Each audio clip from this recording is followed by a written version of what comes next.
Well, now that's, hang on, how are my wings? We need some over here on the other side.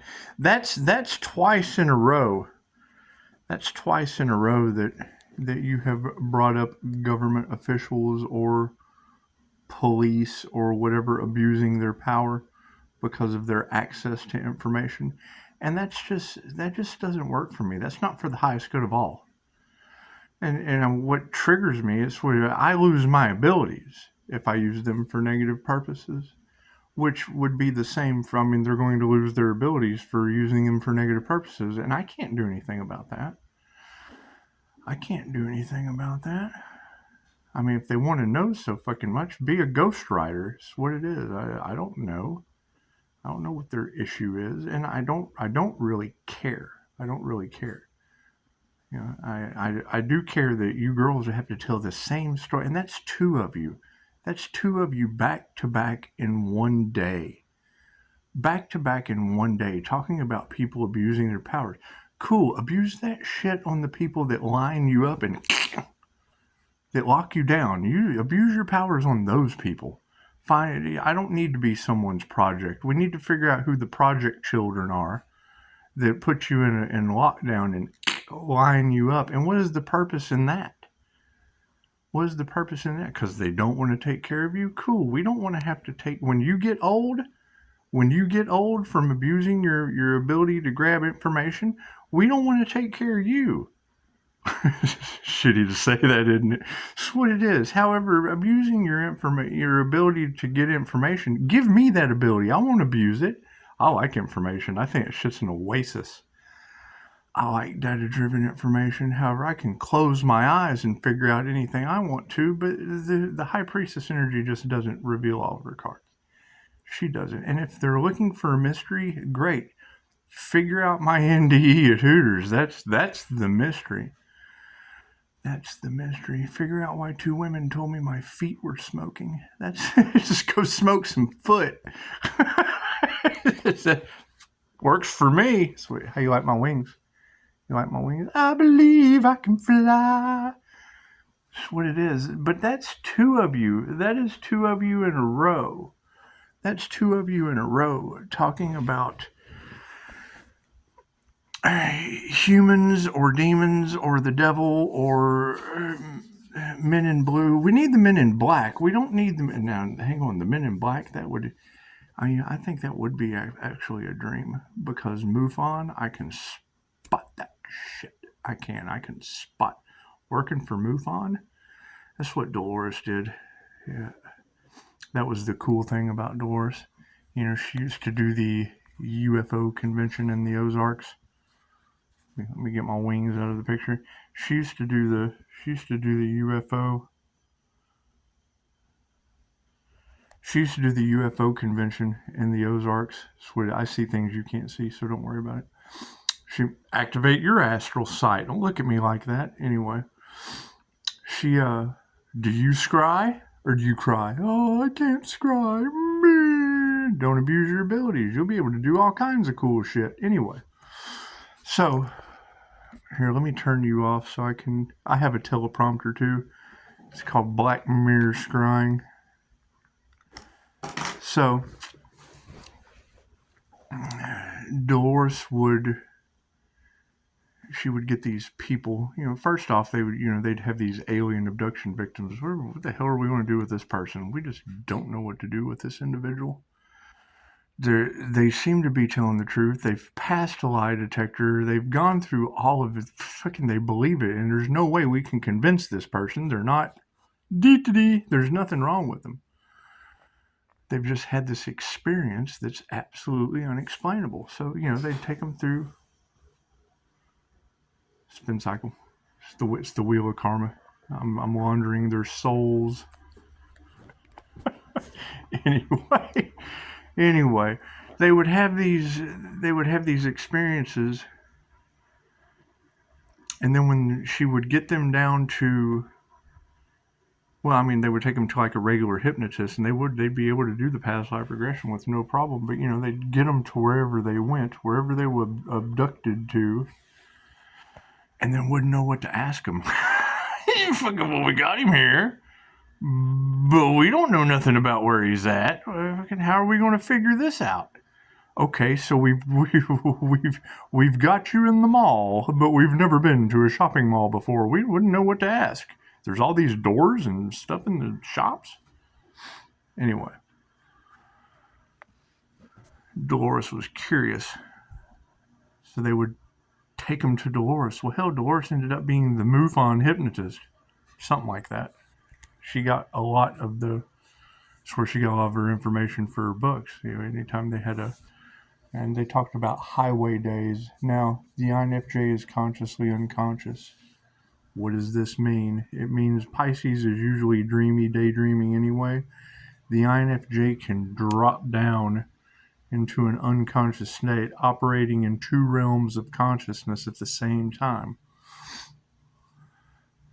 Being able to tap into that imagination, or whatever Neville Goddard talked about as the kingdom within. You can operate the outside just the same as you can the inside.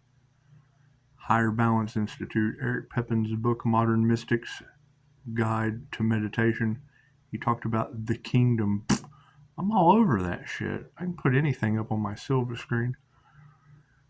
Playing with the brain box that Mind Valley teaches, alter your DNA. Cool, sounds good enough. Use ancient Reiki techniques and play with your insides. That's what it is. You would have to take the class to have an understanding of anything that I'm saying. However, what does it do? It unlocks your DNA. All that junk DNA, we're unlocking that shit. We're just grabbing stuff. We're playing with it, adding Reiki. Being able to operate in those two realms of consciousness at the same time taps you into Pisces' rare ability to walk between the worlds. If you listen to Alan Watts, he talks about the Project of Buddha. It's a mistake to walk off into the transcendental world, into pure nirvana, and to never be seen again. Okay, I've been there. Couple times, multiple times. It's not that hard. The INFJ is always there. Pisces has the rare ability to walk between the worlds. They say the Bodhisattva comes back, tries to enter society, not because they have some dire need to help humanity. See both worlds as the same. The dream world and the real world, it's the same place.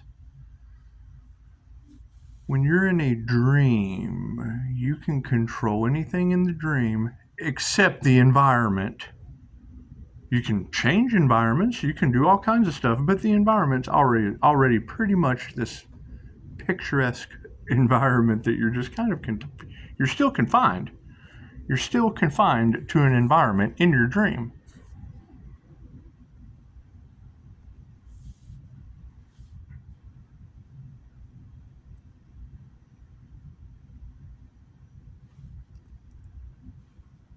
Being able to see through this illusion, it's not that hard.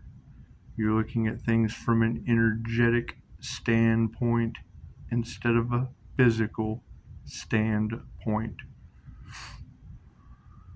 Not only seeing what people do, but why they do it. Oh, look at what all these people are doing. Yeah, why are they doing that? Oh, I don't know. We see both of those at the same time. I don't only see what people do, but I see why they're doing it. That's why it's hard to understand. You either see what someone's doing or you see what they're doing. I see what they're doing and why they're doing it. There's your mystery. Mystery solved. How does he do it? Well, because I see what they're doing and why they're doing it. Mystery solved. There's no more mystery to the INFJ. It's all solved. I see what they're doing, but I don't know why they're doing it. I know why they're doing that, but I don't know what they're doing. Okay, I see both at the same time. Mystery solved. No more guesswork. Thank you, Pisces Kingdom. I bet they are shocked. They watch people doing stuff all the time, but have no idea why they're doing it. They watch people and know why they're doing things, but they don't know what they're doing. Oh, what is he doing? I see that there's flames shooting out of Los Angeles, but why? It's the end of the illusion, huh? Anyway, that's the shocker in a nutshell. They can't figure you out. Well, that's because they don't know what I'm doing. They see what I'm doing, but they don't know why I'm doing it. They know why I'm doing it, but they can't see what I'm doing. When I see them, I know what they're doing and why they're doing it. It's that simple.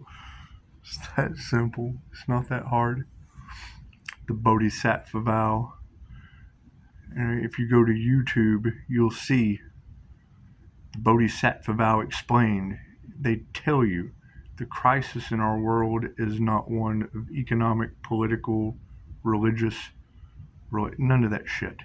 It's a crisis of consciousness. The inability to see ourselves in everyone and in everything. Everything vibrates. Everything is consciousness. Everything is alive. Everything is composed of matter, atoms. God's first creation, atom. Cool, so that's everywhere. God's first creation, everywhere. Atoms, just everywhere. Right? When you see yourself in every atom, that's what it is. Everything has its place. It's exactly where it's supposed to be. You need to cleanse your magical space. Shit is cleansed. I blast Kundalini fire through this place nonstop. It's constantly emitting off of me.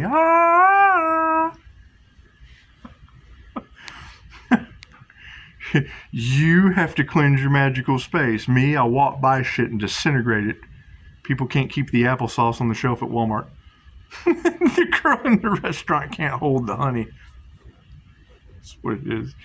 Your energy is not confined to a 5 to 6 foot space. I have a 32 foot aura just the same as you, right? So when I'm using my 32 feet to call my energy back, Julia Cannon gave us a beautiful diagram. We have a firmament.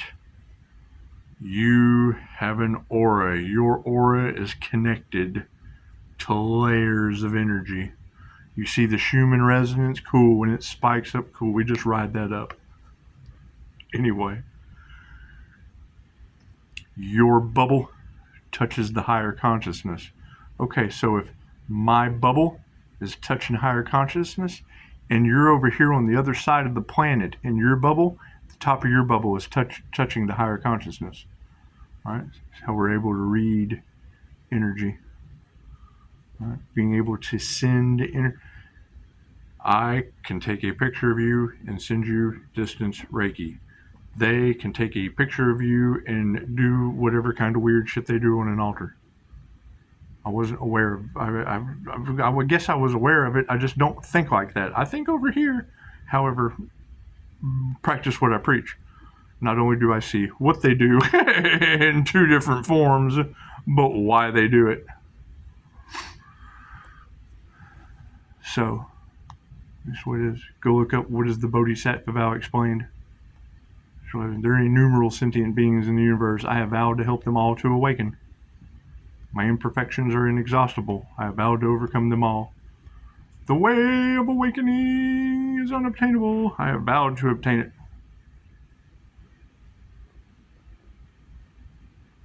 There are infinite numbers of gates, many, many lessons. New level, new devils.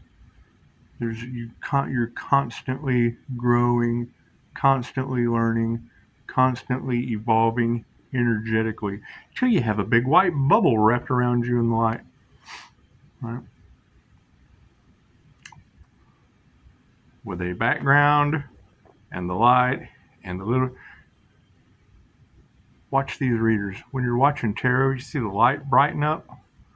That's what it is. What is the human slider phenomenon? It's very simple. It's a Google search. The human slider phenomenon. When kinetic energy raises any Reiki master.